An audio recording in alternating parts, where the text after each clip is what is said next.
He says that's the reason for the inflation. What do you think about that, Rick? Well, there's so much wrong in what he said that it's hard to bring it all together. But yes, the supply chain problems are part of the inflationary cycle because there's too many dollars chasing too few goods and services. That is true. What is not true is that you can account for in the 7.5% inflation, it's a 5-time increase over what it was when Biden took office, 500% increase in inflation since Biden took office. That is the sole reason. Supply chain isn't just the semiconductor chips, which are a direct relationship to our over dependence on China for virtually everything. But it's also about the fact that we have ships sitting off ports in LA and in Long Beach, California. About 40% of our imports come through those two ports. And we have a record number of ships sitting off ports. We've had that occurring for half a year now. But what the Biden administration's response is, well, tell the ships to wait further out at sea so nobody can see them from the shore. And as a result, they aren't really there. That's actually been their response. The response hasn't been, let's fix the underlying problem, which is that California passed legislation which makes it so independent truckers can't actually pick up loads in California and carry them elsewhere or even within California. So they lose a lot of their trucking ability out of California due to California state law. Been very easy for the Department of Transportation to sue the state of California, get that law overturned based on the Commerce Clause, and effectively move forward and get those problems solved. This administration turned a blind eye, said, no, we're not doing it because the unions that supported the law, which made it so independent truckers couldn't pick up things in California, are an important part of their constituency, and the rest of us are not. Well, I agree with that. And as far as the inflation goes, I think that he basically neglected the government spending aspect of this, which I find to be critical in my own analysis, which we published today on dailytorch.com. Check out dailytorch.com. And you'll find this piece. Biden's inflation is raging because we spent, borrowed, and printed more than $6 trillion. And I just wanted to run you through some of these numbers that for fighting COVID. The whole reason this is all happening is basically because of COVID. Biden's right. Yes, the economy shut down, production slowed down, not just for semiconductors. The price of oil went below zero in April and May of 2020 as the global economy basically shut down. So we had all this oil sitting around. You had a huge glut. Production, therefore, slowed down in 2020, not just for semiconductors, but also oil and also a lot of other stuff. The current supply crisis, because the economy was shut down for like 6 months, suddenly there's 6-month delays in getting products from overseas. And what a coincidence. We shut down the economy for about that long all over the world. And now there's this big glut. But the other part of it is this money that we spent. So governments responded so that there would be businesses to return to. There was massive stimulus spent. It included $2.2 trillion on the CARES Act. That was in 2020, $900 billion in December of 2020 on phase 4, $1.9 trillion stimulus under Biden in 2021. And then finally, the $550 billion of additional infrastructure spending. As a result, the national debt's almost increased by $7 trillion to now more than $30 trillion. And the Federal Reserve has monetized half of that, increasing its shares of U.S. Treasuries to a record of $5.57 trillion. And then finally, the M2 money supply, this is what the Federal Reserve uses to measure it, has increased to its highest level ever at $21.8 trillion. And that was an increase of $6.3 trillion. So we spent $6 trillion, we printed $6 trillion, we borrowed $6 trillion.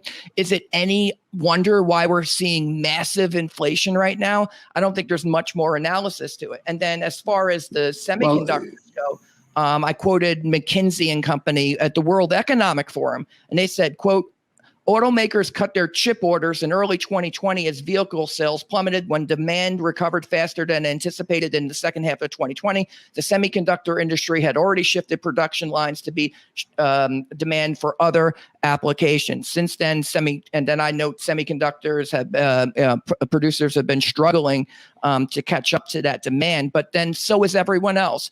That's why, oil hasn't raised its level of production to the extent necessary to prevent $90 a barrel on oil pre-Ukraine invasion. And now we're going to be pushing 110, 120, 150, 200. Who knows how high the price of oil will go. And that's to me, Rick, that's the most inexplicable part of Biden's State of the Union. He had a massive opportunity to really follow Germany's lead and kind of casting the Green New Deal aside, even temporarily, to show leadership and solidarity with Europe. Yeah, we're going to boost oil and gas exports. We're going to increase oil and gas drilling in order to not only fight inflation, which is a great benefit for American families who are struggling to make ends meet right now.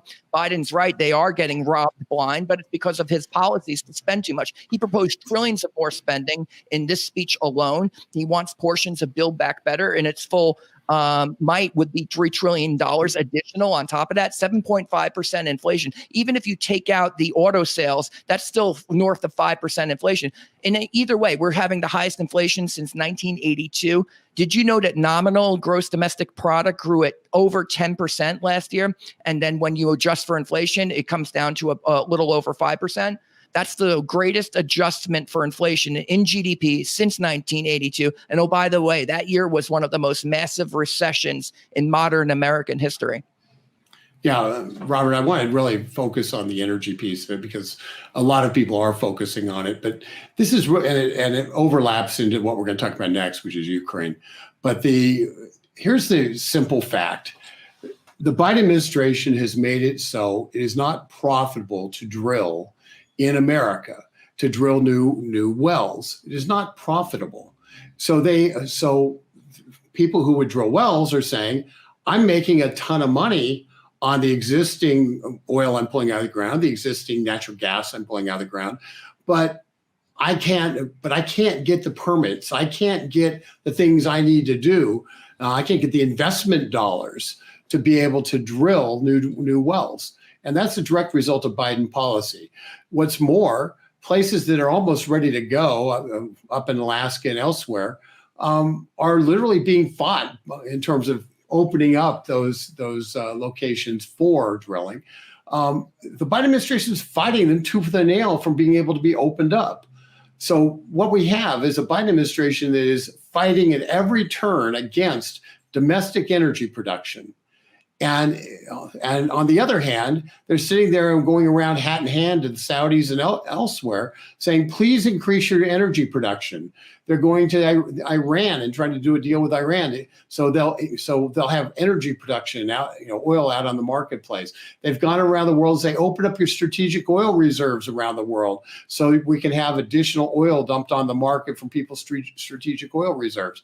All of those things are temporary stopgap measures that have little effect. What has an effect is when we sit there and we increase our production and we offset the 500,000 barrels a day that we're taking in from Russia. We offset that with domestic production. That's what actually makes sense. That's what can be done. Some people have talked about the Keystone XL pipeline, and I see that Cindy Jo Garrison mentions that in the comments. And one of the challenges on the Keystone XL pipeline is simple. The people who were building the Keystone XL pipeline, when Biden pulled the permit and said he's not supporting it, those people said, then we're not building it. And they walked away from the project and are now suing the Biden administration, the U.S. government, and others for their failure to keep faith with contracts that had been signed and agreements that had been made. So we don't even have a contractor now in terms of doing the Keystone XL pipeline. And so what was on the books for being relatively the most of the hurdles overtaken, now effectively a new contractor would have to come in, or the old contractor have to come in and start somewhat afresh. So yeah, Joe Biden killed the Keystone XL pipeline, and make no mistake about it. And as a result, it's not the easy fix that people think it is, because it's no longer really on the books as an active project. And it's just one thing that people don't realize. Joe Biden's actions against the Keystone XL pipeline has had consequences, and they were big time consequences, and he owns that. The gas prices you are paying,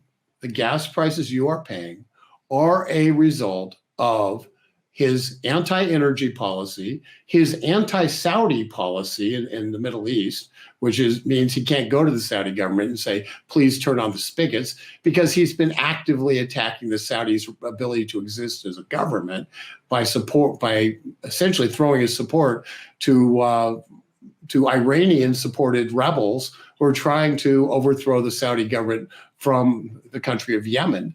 And so we have all sorts of different things that are going on.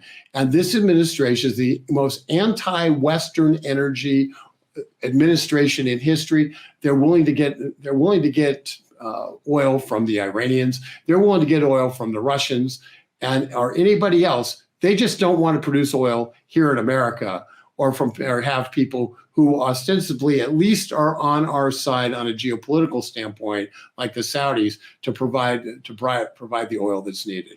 That's a very simple fact. It's a very important fact, and it lays right at the head of this particular administration. So while, Robert, you are 100% correct that the monetary aspect of this is a huge driver in terms of the inflation, the energy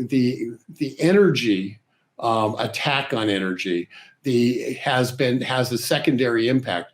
What's more, when you looked at the State of the Union, the president said things like, well, we want to tackle inflation, and then in the next breath, and we support the $50 an hour minimum wage. Come on, man. You can't do both. You can't say you're attacking inflation, but you want to have wages, labor costs skyrocket. That is inflation. And the only way labor costs skyrocket in a non-inflationary way is when it happens naturally through the market system, and it all works out when it's a market driven. But it's artificially driven by the government. What you get is artificial inflation. You have the wage price spirals that really beleaguered us in the 70s and the early 80s. And those wage price spirals always end badly for the people on the wage side, because I'm just going to tell the truth. Businesses are not going to produce things and lose money on them. So they're either going to eliminate jobs, or they're going to raise prices higher than it costs them to make those things.